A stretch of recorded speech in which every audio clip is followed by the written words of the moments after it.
दोस्तों मैं पहले ही बता दूं, ये एपिसोड बहुत ही ज़्यादा सैड होने वाला है क्योंकि इसके एंड में कुछ ऐसा होगा जिससे देखकर आपको बहुत ही ज़्यादा बुरा लगने वाला है। इसलिए वीडियो को एंड तक कंप्लीट देखिएगा। सो लास्ट पार्ट में हमने देखा था कि xiaoyan के अंदर से अब मास्टर बाहर आ गए थे, जिससे देखकर हैन फैंग के तो होश उड़ गए थे। जिसके बाद दोनों में फाइट होती है और हैन फैंग बहुत बुरी तरीके से इंजर्ड हो जाता है। अब एपिसोड की स्टार्टिंग में हम xiaoyan को देखते हैं जो अब फॉलन हार्ट फ्लेम को देखता है और समझ जाता है कि fallen heart flame foreign fire energy को निगल रहा है और उसे ऐसा करने से रोकना होगा, नहीं तो फॉलन हार्ट फ्लेम बहुत ही ज्यादा पावरफुल हो जाएगा और फिर उसे रोका नहीं जा सकता। वहीं दूसरी ओर हैन फैंग के साथी अब फॉलन हार्ट फ्लेम को इतना ज्यादा पावरफुल देखते हैं तो समझ जाते हैं कि अब ये एविल हो गया है और ये किसी को भी नहीं छोड़ेगा। इसलिए वो सभी वहां से निकलने का प्लान करते हैं और साथ ही एल्डर शू से कहते हैं, मैं उम्मीद करूंगा कि आप इस फॉलन हार्ट फ्लेम को कंट्रोल कर लेंगे और हमें कैनान कॉलेज के डिस्ट्रक्शन की न्यूज नहीं सुनाई देगी। और फिर वो सभी तुरंत ही वहां से चले जाते हैं और इस खतरे को देखते हुए एल्डर शू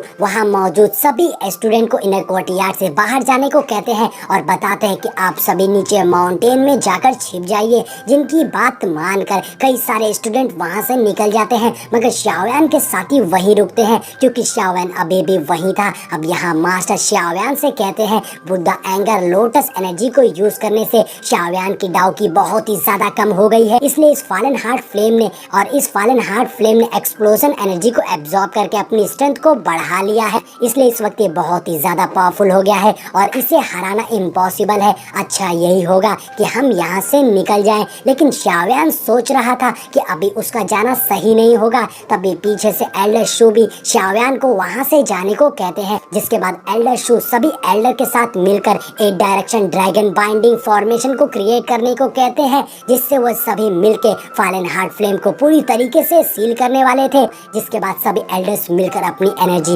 एल्डर शू को ट्रांसफर करने लगते हैं और इससे उनके अंदर से बहुत सारी स्ट्रॉन्ग एनर्जी निकल रही थी। और फिर हम देखते हैं वो सभी एल्डर्स उस टावर के आसपास पिलर के जैसे खड़े हो गए थे और फिर हम की रिफाइनिंग टावर के ऊपर बहुत ही बड़े से फॉर्मेशन को देखते हैं जिसके अंदर से बहुत सारी एनर्जी निकल रही थी। और फिर वहां मौजूद सारे एल्डर्स अपने इर्द गिर्द छोटे छोटे फॉर्मेशन बना लेते हैं। उन सभी फॉर्मेशन को देखकर लग रहा था जैसे वो किसी सीक्वेंस फॉर्मेशन को क्रिएट कर रहे हैं। लेकिन तभी उस फॉलन हार्ट फ्लेम को इसका अंदाजा हो जाता है और जैसे ही वो हलचल करना शुरू करता है, एल्डर उस पूरे टावर को शील करना शुरू कर देते हैं और सभी एल्डर्स मिलकर एल्डर शू की मदद कर रहे थे। और फिर हम नीचे वहां एक फॉर्मेशन को देखते हैं जिससे जमीन के अंदर से बैरियर बाहर आने लगते हैं और अब वो फॉलन हार्ट फ्लेम उसी में कैद किया जा रहा था और वो फॉर्मेशन बहुत तेजी से पूरे की रिफाइनिंग टावर को घेर रहा था। लेकिन xiaoyan अभी भी उस फॉर्मेशन के अंदर था जहां वो सोचता है कि उसे अभी कुछ देर यहीं रुकना चाहिए, नहीं तो ये फॉलन हार्ट फ्लेम इस बैरियर से बाहर निकल जाएगा। तभी वो फॉलन हार्ट फ्लेम xiaoyan को देखकर रोर करने लगता है क्योंकि xiaoyan का ग्रीन लोटस अर्थ फ्लेम उसे अट्रैक्ट कर रहा था। जिसके बाद अचानक से फॉलन हार्ट फ्लेम xiaoyan के ऊपर अटैक कर देता है तो मास्टर xiaoyan को केयरफुल रहने को कहते हैं और xiaoyan यहाँ वहाँ भागना शुरू कर देता है। मगर अब फॉलन हार्ट फ्लेम xiaoyan के पीछे पड़ गया था और अब ये देखकर सभी एल्डर्स भी डर गए थे क्योंकि फॉलन हार्ट फ्लेम एक बार फिर से एक्टिव हो गया था। अब यहाँ एल्डर शू सभी से अपनी स्पीड बढ़ाने को कहते हैं और कहते हैं कि हमें जल्द से जल्द इस सील फॉर्मेशन को कंप्लीट करना होगा, नहीं तो ये फॉलन हार्ट फ्लेम इस सील से बाहर निकल जाएगा और हम इसे नहीं रोक पाएंगे। इसलिए सभी एल्डर्स अपनी स्पीड बढ़ा देते हैं। लेकिन यहाँ फॉलन हार्ट फ्लेम अभी भी xiaoyan के पीछे पड़ा हुआ था और xiaoyan किसी तरह से उससे बच रहा था। एल्डर बहुत तेजी से उस सील को कंप्लीट कर रहे थे, मगर प्रॉब्लम की बात ये थी xiaoyan अभी भी उसके अंदर था। और तभी फॉलन हार्ट फ्लेम xiaoyan को एकदम करीब पहुंच जाता है और xiaoyan को निगलने वाला था। तभी xiaoyan अपनी स्पीड की मदद से उसे चकमा देकर बच जाता है और फॉलन हार्ट फ्लेम लगातार उसे चेज कर रहा था। ये देखकर मास्टर xiaoyan को जल्दी से वहां से बाहर निकलने को कहते हैं और जब फॉलन हार्ट फ्लेम उस फॉर्मेशन से टकरा रहा था तो सारे एल्डर्स पीछे हो जा रहे थे क्योंकि उसकी पावर्स बहुत ज्यादा थी। लेकिन फिर भी सभी टिके थे और जल्द से जल्द उस फॉर्मेशन को कंप्लीट कर रहे थे। लेकिन यहाँ xiaoyan सोचता है कि वो अभी इस फॉर्मेशन से बाहर नहीं निकल सकता क्योंकि ऐसे तो वो फॉलन हार्ट फ्लेम भी उससे बाहर निकल जाएगा और उसे सील नहीं किया जा सकता, इससे मेरे सभी दोस्तों को नुकसान हो सकता है, क्योंकि अगर फॉलन हार्ट फ्लेम इससे बाहर निकल गया तो सब कुछ खत्म कर देगा। इसलिए शाओयान अभी भी उस फॉलन हार्ट फ्लेम को उसी सील के अंदर घुमा रहा था और उसका टाइम वेस्ट कर रहा था ताकि एल्डर्स को मौका मिल जाए। लेकिन फॉलन हार्ट फ्लेम शाओयान के बहुत करीब था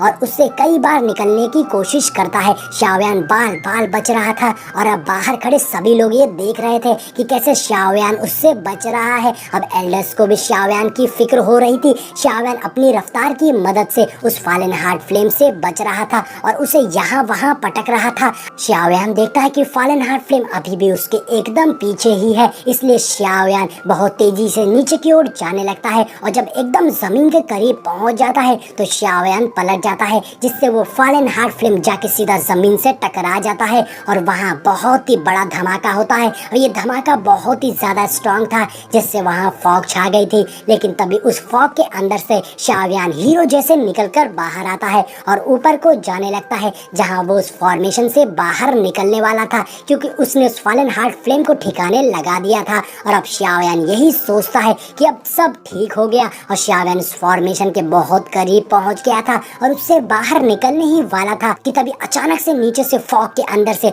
बहुत सारी आग बाहर निकलती है और हमें उस फॉलन हार्ट फ्लेम की आवाज सुनाई देती है, जो अपनी आग से शाओयान को जला देता है और शाओयान जलकर नीचे गिरने लगता है। और अब शाओयान उस आग में फंसकर घायल हो गया था और जलकर नीचे गिर रहा था। ये देखकर सभी डर जाते हैं। शाओयान जलता हुआ नीचे गिर रहा था, तभी नीचे से फॉलन हार्ट फ्लेम बड़ा सा मुंह खोलकर शाओयान को निगलने वाला होता है और शाओयान नीचे गिरते हुए यही सोच रहा था कि मैं इमेजिन भी नहीं कर सकता था कि अब मैं एक शिकार बन गया हूँ और मैं हैन फैंग को नहीं मार पाया। टीचर मुझे माफ कर दीजिए। और तभी फॉलन हार्ट फ्लेम शाओयान को निगल जाता है और अब फॉलन हार्ट फ्लेम जाकर उस फॉर्मेशन शील्ड से टकरा जाता है, जिससे इतनी स्ट्रॉन्ग एनर्जी निकलती है कि सारे एल्डर्स पीछे हो गए थे। और अब ये देखकर सारे एल्डर्स और सारे स्टूडेंट शॉक हो गए थे और दुखी हो गए थे कि फॉलन हार्ट फ्लेम ने शाओयान को निगल लिया था और सब बहुत ज्यादा दुखी थे। और अब इधर फॉलन हार्ट फ्लेम उस शील्ड फॉर्मेशन के अंदर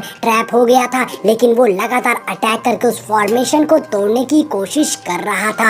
और अब एल्डर शू को भी बहुत ज्यादा गुस्सा आ गई थी। ये सब देखकर एल्डर शू कहते हैं, आज मुझे लाइफ के लिए लड़ना ही होगा और इटर्निटी के लिए इस बीस्ट को सील करना ही होगा। ये बोलते ही एल्डर शू अपनी पावर्स का यूज करते हैं, जिससे उस फॉर्मेशन में जबरदस्त हलचल होने लगती है और अब फॉलन हार्ट फ्लेम इधर उधर भागने लगता है। लेकिन एक एनर्जी बॉल एक ही झटके में फॉलन हार्ट फ्लेम को अपने अंदर अब्सॉर्ब करके कैद कर लेती है और फिर एल्डर शू उस एनर्जी को टावर के अंदर भेज देते हैं। यानी फाइनली एल्डर शू ने फॉलन हार्ट फ्लेम को सील कर दिया था। और अब एल्डर शू नीचे आकर सीनियर एल्डर को कहते हैं कि आज से टावर का लास्ट फ्लोर को सील कर दिया जाए और किसी को भी लास्ट फ्लोर पर जाने की परमिशन ना मिले, यहाँ तक कि मुझे भी नहीं। वहीं एल्डर शू कह रहे थे कि शाओयान केनान कॉलेज का आज तक का सबसे बेस्ट स्टूडेंट था और इस लड़के का नाम हमेशा याद रखा जाएगा, एक यंग जिद्दी लड़का शाओयान। अब सब शाओयान को याद करके काफी इमोशनल हो गए थे और लास्ट सीन में हम शाओयान को देखते हैं